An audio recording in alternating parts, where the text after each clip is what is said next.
going to be doing some work on the front forks on the new Triumph Street Scrambler. Street Scrambler basically had the same forks as all the other Triumph Hinckley twins. You know, they're very basic, the forks, in the way they're constructed. They just have fixed compression and rebound damping. Now we're going to address that by putting some adjustability into the damping system on them. We're also going to increase the fork travel on this bike. We're going to put some adjustability on the spring preload, and we're also going to put some progressive fork springs in. So we'll go to the bench now, and I'm going to show you what the standard forks look like inside and what we're going to do to the internals to improve the way they perform. Okay.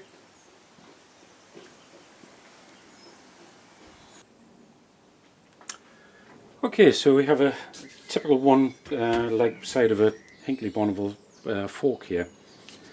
So it's all stripped down. Now, just to show you how everything works in the fork.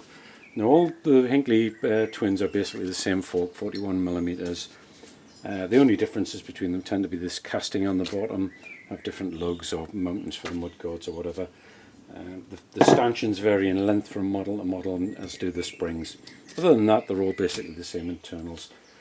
Now, the damping on these is handled by a fixed damping rod.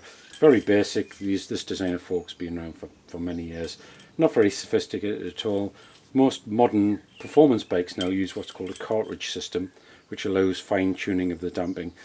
This has compression and rebound damping, but it is not adjustable. The only way you can adjust it is by changing the viscosity of the oil in the fork. The problem there is, if you change the viscosity, not only does it change the compression damping, it changes the rebound damping as well. So you cannot fine tune it at all. Some people change damper rods. You can by changing the holes in the damper rods, you can change the characteristics a little bit, but it's still fixed and you can't fine tune it at all. Now, the easy way to this is there's several contraptions in the market called emulators. Now, they're called emulators because they emulate the action of a cartridge fork, in which, as such, they give a high-speed compression damping adjustability. Now, I like to call them high-speed compression damping adjustment valves, because that's effectively what they are. And it's basically this little gizmo here. Now, what this does is, this is your damping rod here. It sits on top of the damping rod. Now, your compression damping on the damping rod is handled by these holes here. As the fork is compressed, the pressure in the bottom chamber goes up, so the oil's forced through these holes here. Now, that's fine. It will give you damping on compression. The problem is, when you hit a hard bump, there's no sort of relief for the pressure at all. It still has to go through these holes. So this is what gives you the harsh ride when you hit a bump. Effectively, this hydraulic locks. It turns into a rigid rod, and it feels like you're riding a bike with no suspension. That's the problem. You get a real ouch when you hit a bump. Now, the answer to this is, we drill these holes out. We drill another set of holes, about 12 millimeters, sorry, centers up from these ones here, and then 90 degrees to these holes. In between them, it's 6 millimeters exactly between them. We drill another pair of holes. Now, we've then got 6 holes. We then enlarge these holes out in stages, drilling them a stage at a time, until you've got 6 10mm diameter holes. That effectively removes these holes from the equation. They're not having any significant effect on the damping on the compression side. Rebound damping stays as it is, which is controlled by this little bleed screw here, and the leakage that you have on rebound between the one-way valve in the bottom of the fork stanchion here and this damping rod, you get bleed past. Now, that's what gives you a rebound damping. Now, you can change the rebound damping by changing the viscosity. Obviously, lighter oil will give you faster rebound damping.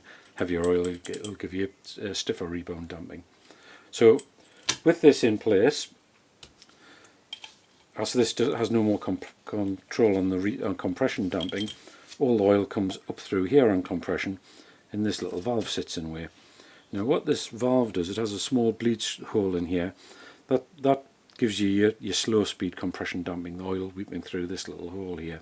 But when you hit a high bump, this little valve, this black disc here, pushes against the spring and opens a much larger valve in here. And it's the amount it opens is directly proportional to this spring here as well. Now this spring is adjustable for preload. You slacken this check nut off here and you can wind it in and out. Now they're normally supplied with about two turns of preload on them. On a higher speed reactant fork, I like to put about one or less than about a half turn of preload on it, and then lock it back up again. But that's the adjustability. You can set that to whatever you want. So these are supplied as fitting Triumph forks by the manufacturer, but they don't fit properly. I don't like to fit them as they come, because this edge here doesn't fit inside the fork damping tube, and it doesn't fit properly on top either. It sort of just fits on the edge, and it doesn't seal properly because it'll batter around and can actually damage the damper rods. So this little silver part here, we make a spacer for them so that it actually fits properly against the top of the damper rod and seals.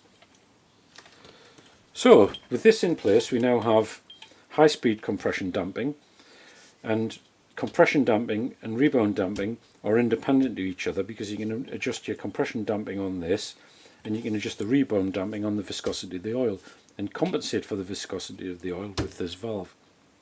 So I hope that's clear, but we'll go into that a bit more later.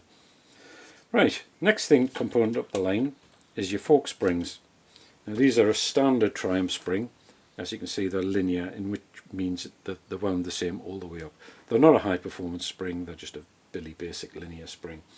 Now there's many schools of thought. Some people like linear springs because it takes another thing out of the equation, makes them easier to tune.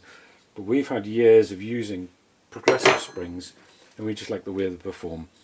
Now progressive spring, we've gone into this before, but basically what it means is you have springs that are tighter wound here, and then they get wider apart as we go up. So what happens here, the spring doesn't really change its rate. A spring is a spring. It's all the same metal all the way up, it doesn't change at this end. What it means is the preload on the spring, or the amount of torsion turn that you think of it as a torsion bar. At this end, you've got about 45 degrees torsion on the spring before it gets to the point where it's not effective anymore, and then it transfers to this one where you have about 90 degrees of torsion on the spring. So therefore, you've got effectively more preload on the coil. So that's what gives you a progressive nature of the spring. This part's used up first, then it moves on to this part. This gives you a much more progressive, hence the progressive spring nature, feel to the fork. You get a softer feeling at first, getting harder and harder as the spring compresses. Next, we move on to how we're going to extend the travel on the fork. Now, the effective travel on a Triumph fork is not great. It's probably okay for most road use, but for off-road use it's not fantastic. I'll pop this back in the fork tube where it lives, and as you can see, that's your travel there of what you've got on the fork. Well, it's less than that actually, because when the weight's sitting on the bike, it sits about there, and it's got about that much travel. That's how much you've got. It's not a huge amount of travel. Like I say, it's quite adequate for most road use, but if you want to go off-road, most off-road bikes now are running about 12 inches, motocross bikes are running 12 inches of travel. We've got about 3 there. So, what we've done, we've made a couple of spacers up for the bottom here, in longer bolts, to give us, they actually sit in this little valve on the bottom here. And that effectively extends our travel by 30 millimeters. So we've got all of that now. So we've got almost a third more travel on the fork, between quarter and a third more travel. Now we don't use all of that as compression. I know I like to have a bit more rebound travel as well. So it'll be run somewhere in between, sort of about raising the bike about sort of 20 to 25 millimeters from stock, and that will give you a little bit more rebound and a lot more compression travel. Now the reason of that is you want for your suspension to work properly, you want your wheel to be on the ground all the time. So as the ground drops away from the front wheel, it needs to be able to drop into that depression and not just go up against the top out spring, because if your wheel's not in contact with the ground, you can't steer and you can't brake. So that's what makes the bike controllable. So, and it's trying to keep the bike with the wheel in contact at all the time, so you can get traction, braking, or whatever. And that's the secret of suspension, really. It's all a compromise. Everything you do in a suspension is a compromise, but there's ways you can get much more fine tunability in trying to get the horrible, nasty ouch sting of when you hit a bump out of these forks. Right, the other thing we're going to add to these forks for fine tunability, other than the progressive springs, is the springs go in after the emulator valve here, and then you've got your spring spacer on the top. Now we tend to use these on the top. That's your stock fork top, which is obviously just a dumb nut that sits on the top. Whereas these will actually screw in and out, and you've got that much adjustment of how much preload or effectively ride height adjustment you have on the bike. Now these will screw in out, I think it's 15 or 16 millimeters off the top of my head. So you can adjust the preload, like I say, or ride height adjustment, as you want to call it, on the bike of between 15 and 16 millimeters. Now that's great for setting the bike up for the attitude of the bike. It doesn't sound a lot, but that changes the attitude of the bike by a huge amount. Now obviously, because this is sitting under the spring, the thickness of this has to be taken into consideration, and also what I like to do is take about half of this into consideration when you're setting up your spring spacer here. Now obviously when you build the fork up, you're going to have a look what the preload is on the spring and compensate for it by cutting the spacer to the right length to live with these two components that are going in the fork. But we'll do that as we go on building the fork up, when we get them stripped up, well, we get the fork stripped on the bike. So that's about it for now. We'll get onto the bike and we'll show how it's done on the bike. Now we're going to do it all on the bike. We don't remove the forks from the bike. As you know from my other videos, I like to do things the commercial way, the way it's done in the workshop, the time-saving way, because time is money when you're in a workshop. And the other thing about taking forks off a bike, you're much more likely to damage them because they're quite hard things to hold. Unless you've got some sort of clamp to hold these, most people don't. They try to hold them in a vise. Now you clamp this in a vise and you measure them with verniers. You put a tiny amount of pressure on here and then distort, and they distort quite a bit. And you need to hold them quite firmly so you can undo the nuts and the damper rod and things like that. So it's much easier when they're clamped in the yokes. They ain't going to damage the forks, and you can get on to loosen everything off. Right, tools required to do this job. You're going to need an impact driver to get the bolt out of the bottom of the fork here, because there's nothing holding this in. There's only the friction of the spring holds the damper rod in place, and what it'll do is if you try using an ordinary Allen key, this will just turn in the fork rod. So you can buy special tools that lock the fork rod, but ask like most people in the trade, and all they ever do is leave the spring in place, pressing down on here, and stick either a windy gun or an electric impact driver with a socket on the bottom, and it'll wind out. If it just turns a little bit and sticks, wind it in and out a few times and you'll find it'll eventually come out. Like I say, last case you'll have to resort to is the tool that goes inside of here and locks it up. You can actually make one yourself out of a couple of bits of tube with a bit of threaded bar with slash cut, so it works a bit like bar ends on a handlebar, so when you tighten it up it locks up in here and grips it tight. And effectively all you're doing is stopping this from turning. But normally the pressure of the spring and the forks being built up, and a windy gun will allow you to get that out. But if you want to just use an Allen key, good luck to you, because 99% of the time it won't come out. So you're going to need to beg, borrow, or steal some sort of impact driver to get that out. The rest is all basically conventional tools, and like I say, you're going to need some large spanners for here, and for this I think one's 27 and the other one's 32, I think, depending on the model of the bike. And we'll get on the bike and show you how it's done. Like I say, we're going to show you a few shortcuts on how things are done. But there's a lot of variables that need to be done on the bike to take into account of things, and there's a lot of things you can adjust for setting up, but we'll go through that as we put them on the bike. Okay, so we'll move on to the bike now. I've taken the front wheel off and removed the front caliper. I've obviously got the bike supported underneath there.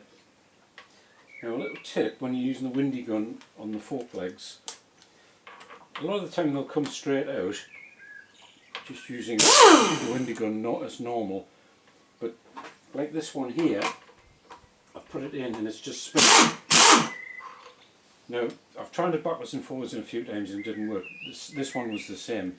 So a little tip, if you are going to fit the fork preload adjusters, just take the top out and put the preload adjuster in and then wind it in, and it'll put a bit of tension on the spring, and that's normally enough so you can get the get to come out there. It's actually not good enough so I can actually take it out by hand there now. So I don't want that out just yet because all the oil will come out, so I'll just wind that in finger tight.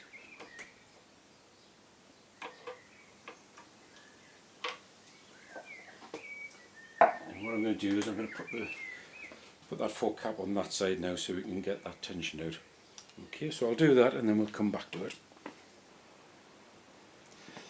Okay, so we've removed the bolt out of the bottom of the damper rod out the bottom, and we've drained the oil. And I've taken the fork top nut back off again. So we need to take the spacer tube out.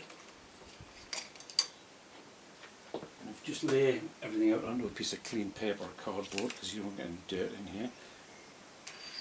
Right, the next item to come out is the shim that goes on top of the spring. Then you have the spring.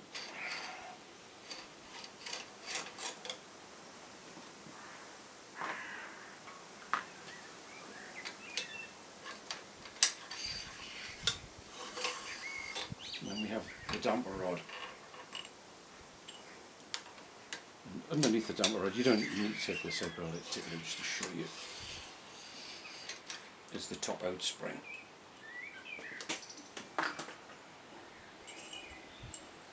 So I'll go and re-drill the holes in this now, and I'll show you what we need to do to put it back in all together again.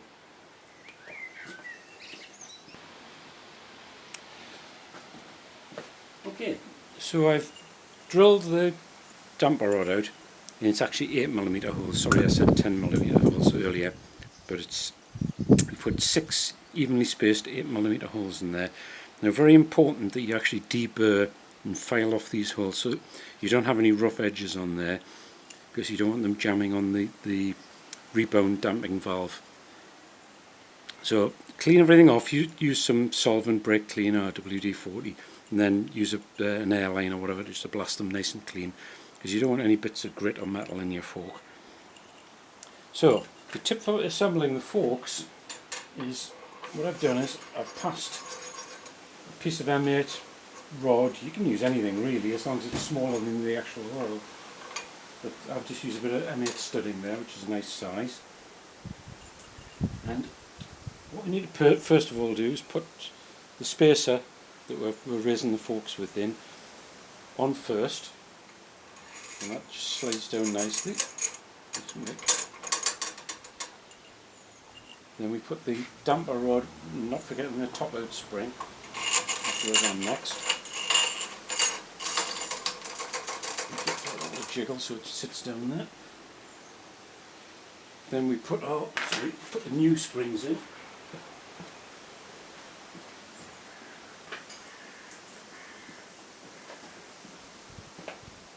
And the new spring is exactly the same length as the old spring. And we put it with the tight coils at the top.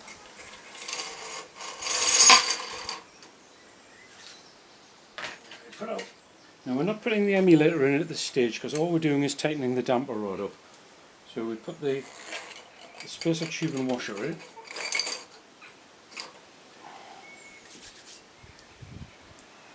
Now what we need to do is get the new longer bolt that we've made to go on the bottom with the original sealing washer on the bottom. That's important, otherwise it will leak oil. Now the rod that I put in is actually sticking out the bottom there, so it'll actually locate everything. So we'll just jiggle that and get it all lined up. And just put a bit of pressure on the spacer at the top. And As you're pushing it up, you actually just push the threaded bar out the way. Just get it started a few turns.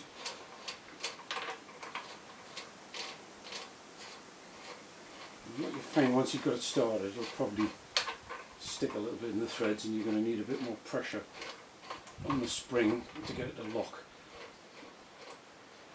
So what you probably have to do at this stage, if you haven't got a locking tool, is to pop the top, pull the rod out and pop the top back on. Either the original or ideally what I normally do is put the adjustable top back on.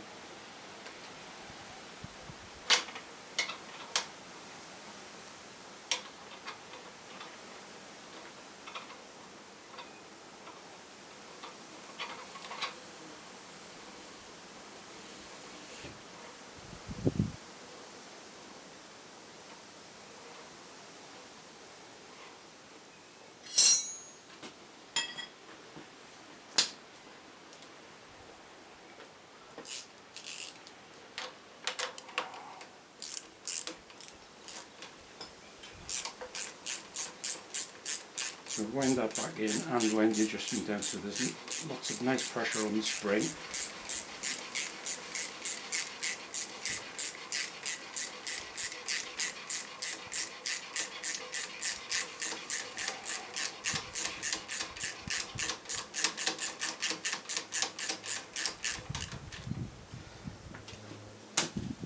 Hopefully if that all located in place properly.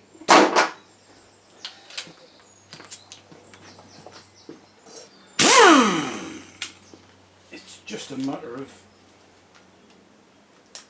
nipping it up with a windy gun.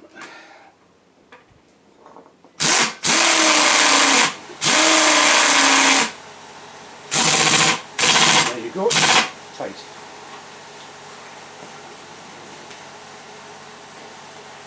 Now what we need to do now is take the top back off, put the emulator in, and then we'll measure well, we can't do that just yet actually. We'll do the other fork leg first, then we'll whip the top off, because now the fork leg isn't sitting against the topping out spring because it's longer. So we need to get the other one off and do the other one first, then we can do the fork spacer lengths and the fork oil heights.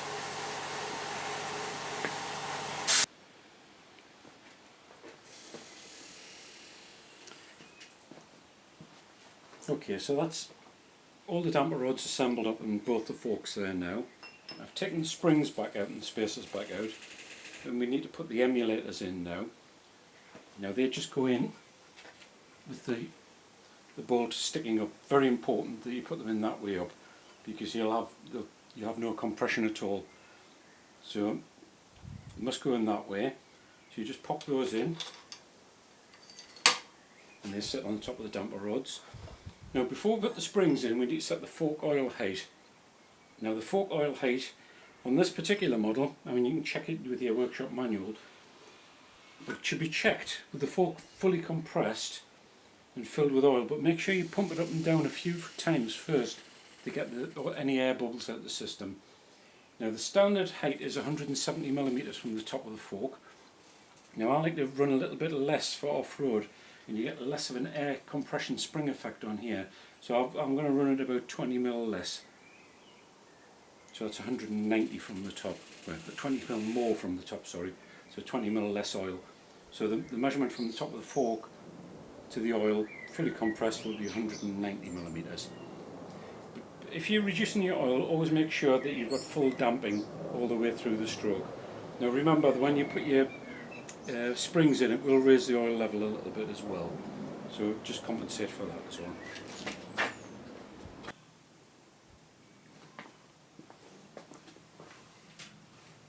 So I've filled the fork tubes up with oil now, and I've put the springs, the emulators, the springs, spacers and the washers in.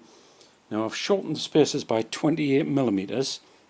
That's to allow for 20mm for the emulator and 8mm to have a centre range adjustment on this at normal ride height. So you see they sit a little bit lower in the threads and the tubes than the originals did, but this will allow me plus and minus adjustment on here. So it's just a matter of bolting both of them up there now. Now an important thing to note, if you're extending any forks on any bikes, I mean this method will work for most bikes, is that your brake pipe, I mean that's fully extended there now, and the brake pipe will still reach without pulling. Now it just reaches on these, the extension I put on. If you want to go any longer, you're going to have to put a new brake pipe on. I'll try this and see what it's like. I may have to put a new little guide on here to stop it rubbing the mudguard, but we should be okay with that. But be very careful of that, because if you don't extend the brake pipe and the front end goes light and pulls the brake pipe out, the next time you pull the brake you might not have a brake. So that's something important to check, very safety conscious.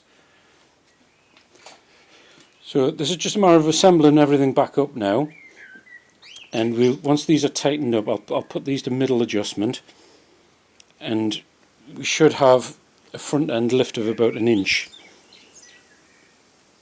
if everything being equal.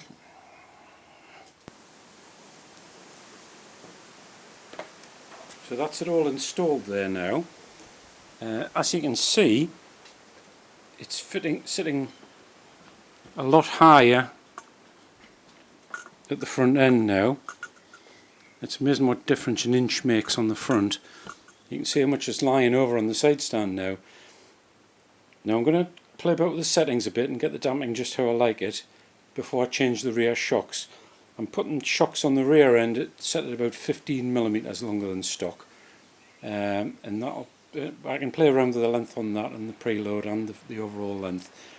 So I'm looking at around between 15 and 20mm at each end, raise over stock, and it looks like I'm going to have to put an extension on the side stand a little bit just to stop it lying over too far, but we can soon do something with that. We can screw something to the bottom of the side stand, just a little foot onto it. Probably wouldn't hurt for soft ground if we can put a bigger foot on the bottom of the stand anyway, but it's solid alloy, the side stand, so we can just drill and tap it and put a little foot on there. Can't wait to give it a try. It's getting a bit dark now, so I'm going to wait until tomorrow to give it a try. And like I say, we've done plenty of these before, but this is the first one I've done on a street scrambler. Now you can do this conversion, you can do any part of the conversion, you don't have to do all the parts that I've done. You can fit just the springs and the fork top adjusters if you want to do. That's the most popular thing that people do. Or you can fit just the emulators and drill the damper rods. Or you can fit just the extension part, but I wouldn't recommend doing that without doing the other parts. Now, like I said, one of the most important things you need to watch out for with doing the extension, I've actually scaled it back. I did have a 30mm, I've gone down to 27mm on the extension pieces, basically because I didn't want to push my luck too much with this brake pipe. It looks fine there, but when the forks are fully extended and pulling hard on the top out springs, hence if you're wheeling the bike or going very light on the front end over a humpback bridge or something, it's getting to the point where the brake pipe is just a little bit tight. So I'm going to have to make some sort of guide for the pipe here, and if I want to go any longer I'm going to have to change the pipe because it wouldn't be long enough, just for safety's sake. But that's something just to watch out for if you're doing an extension. Like I said, just the emulators alone, or the fork springs on their own, or any combination of the three you can do.